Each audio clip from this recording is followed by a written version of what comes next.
End gold buyers, మీ కష్టాల్లో నమ్మకమైన మీ ఆత్మీయ నేస్తం. మా నాన్నంటే నాకు ప్రాణం. ఆయన్ని కలవడానికి ఏం పోగొట్టుకోవడానికైనా సిద్ధంగా ఉన్నాను. ఏదో ఒక రోజు మీ నాన్న నిన్ను తప్పకుండా ఇంటికి పిలుస్తారు. నేను చెప్తే అది జరిగి తీరుతుంది. నీ బాధ నాకు అర్థమైందమ్మా. 25 ఏళ్లు పెంచిన కొడుకు 2 ఏళ్లు దూరమైతే పడే నా బాధ కన్నా 4 రోజుల క్రితం మొదలైన నీ ప్రేమను వదులుకోవడం పెద్ద బాధ అనిపించదు.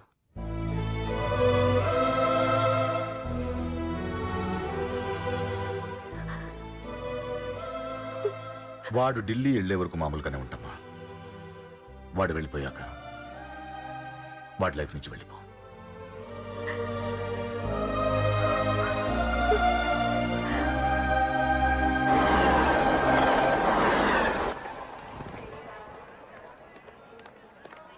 వెళ్ళిన వెంటనే ఫోన్ చేస్తావు కదా. నీతో చాలా మాట్లాడాలనుందిరా.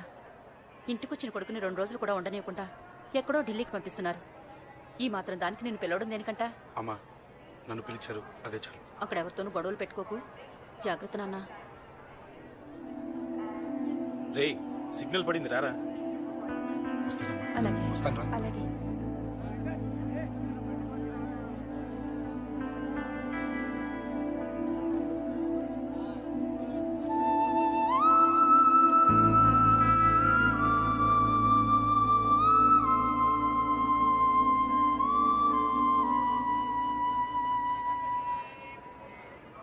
ఏంటి దూరంగా నించున్నావు? ఎలాగో దూరం అవుతున్నావు కదా. ఏంటే? అదే దూరంగా వెళ్తున్నావు కదా. చూడు, నేను దూరంగా వెళ్ళేది నీకు దగ్గర అవ్వటానికి. ముందు నాన్న మనసు గెలవని, ఆ తర్వాత ఆయనే మన పెళ్లి చేస్తారు.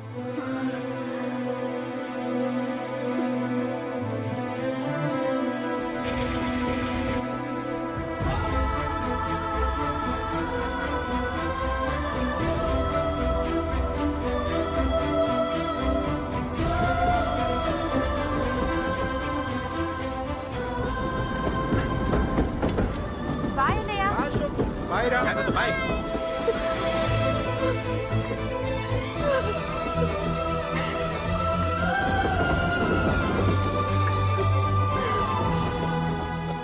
అమ్మా అమ్మా, యూర్ రియలీ గ్రేట్. నీ బ్రెయిన్ దెబ్బకి అశోక్ గాడు ఢిల్లీలో పడ్డాడు. ఆ అమ్మాయి వాడిని మర్చిపోతానని మాటిచ్చిందట. ఇంత పవరుండి మేమేమీ చేయలేకపోయాం. నీకింత మంచి ఐడియా ఎలా వచ్చిందే? లేకపోతే వాడు మీకు బ్రెయిన్ లేదంటాడా? చంపితే చావను, నేననుకున్నప్పుడే చస్తానంటాడా? అలాగే చంపేద్దాం. నీ పెళ్లి ముహూర్తమే వాడి చావు ముహూర్తం. రే నర్సింగ్, అమ్మా, పంతులు గారికి ఫోన్ చేసి ఒక నెల రోజుల తర్వాత ముహూర్తం పెట్టమను. అమ్మా, నెల? తొందరెందుకురా? ఎలక్షన్స్ అయిన తర్వాతే నీ పెళ్లి. ఎమ్మెల్యే హోదాలో పెళ్లి కొడుకులా చూడాలరా నిన్ను. నెలే కదరా, ఈలోపు నిశ్చితార్థం జరుగుతుంది. ఆ అమ్మాయికి కూడా అశోక్ గాన్ని మర్చిపోవడానికి టైం ఇవ్వాలి కదరా. హ్మ్?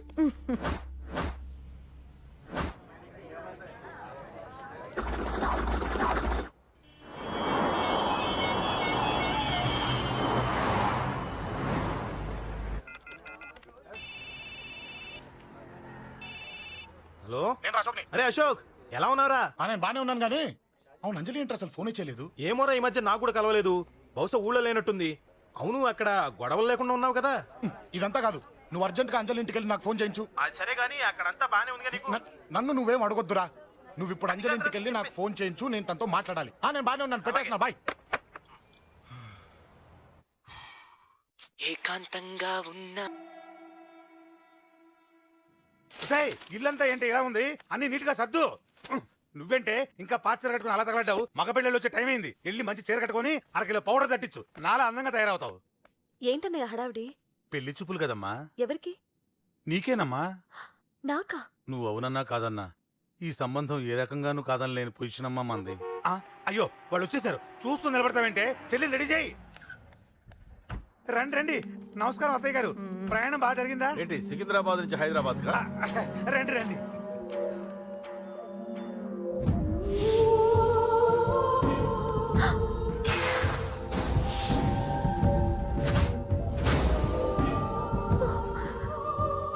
ఏంటమ్మా అలా చూస్తున్నావు? నీ కాబోయే అత్తగారు. నమస్కారం పెట్టు. వీడేంటి ఓవర్గా వరుసలు కలుపుతున్నాడు? ముసల్దాన్ సంగతి తెలియనట్టుంది. నువ్వు ఇంకా రెడీగా లేదా? ఇలా ఉన్నా నా కాబోయే కోడలు అందంగానే ఉంది. తీసుకోమ్మా, తీసుకో.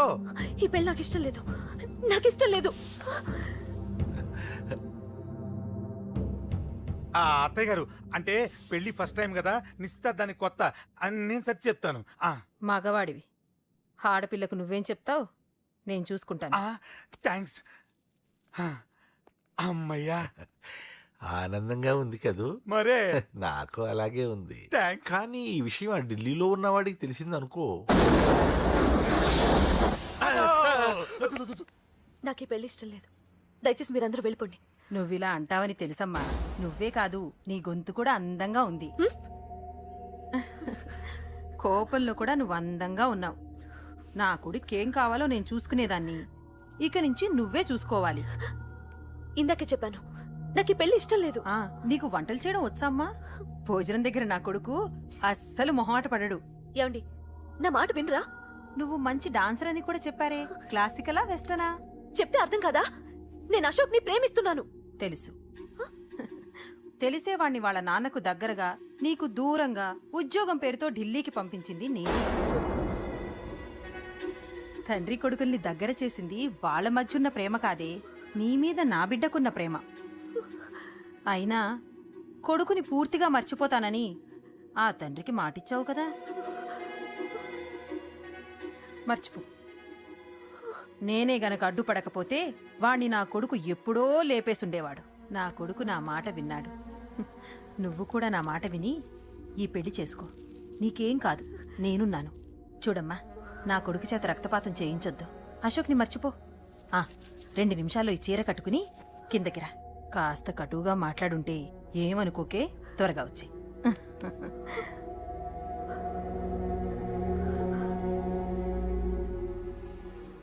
ఏం ప్రాబ్లం లేదు. అమ్మాయి వస్తా. పంతులు, అమ్మా, అన్ని సిద్ధంగా ఉంచుకో. అలాగేనమ్మా. నాన్న నాన్న, అత్త వెనక వైపు గోడ దూకి పారిపోతుంది నాన్న.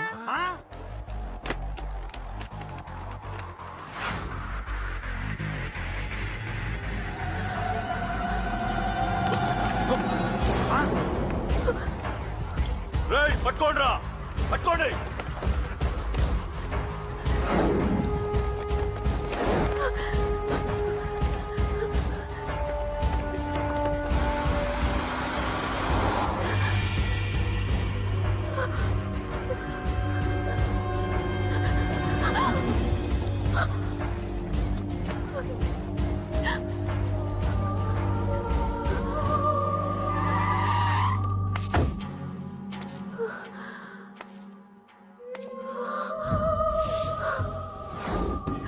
నీలో ఆ భయం నాకు నచ్చింది.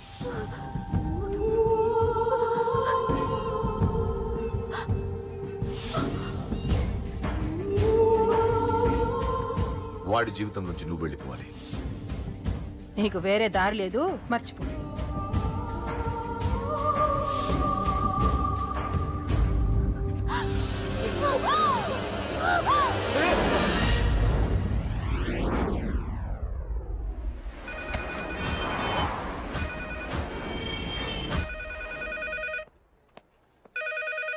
హలో, నేను రా.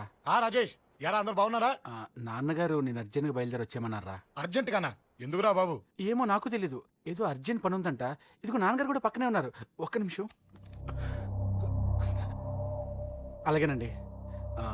రే, ఈరోజు అర్జెంట్కి ఇప్పుడు ఏ ఫ్లైట్ దొరికితే ఆ ఫ్లైట్ పట్టుకుని వచ్చేయమంటున్నారా. నాన్న సర్లే.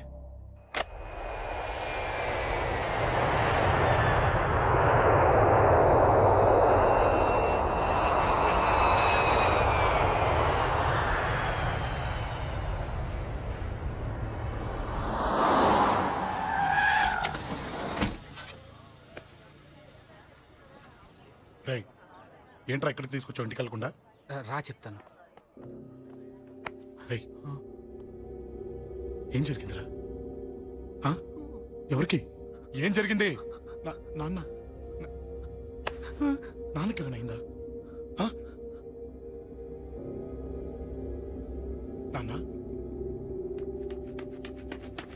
నాన్న, నాన్న, ఏమైంది నాన్న?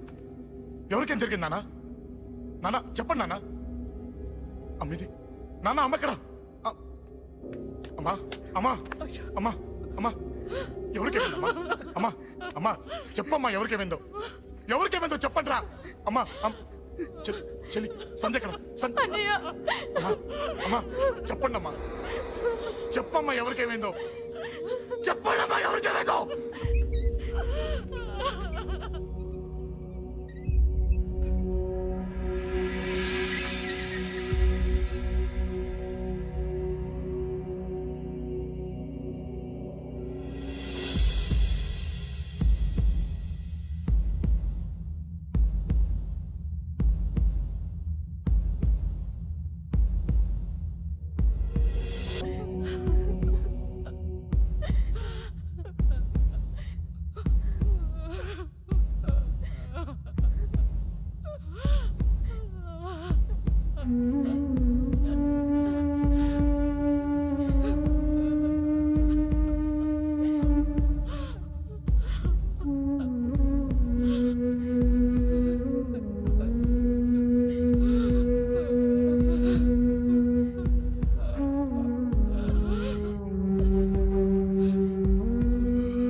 ఏం జరిగిందిరా? యాక్సిడెంట్ అయిందిరా. ఎలా? లారీ గుద్దేసింది.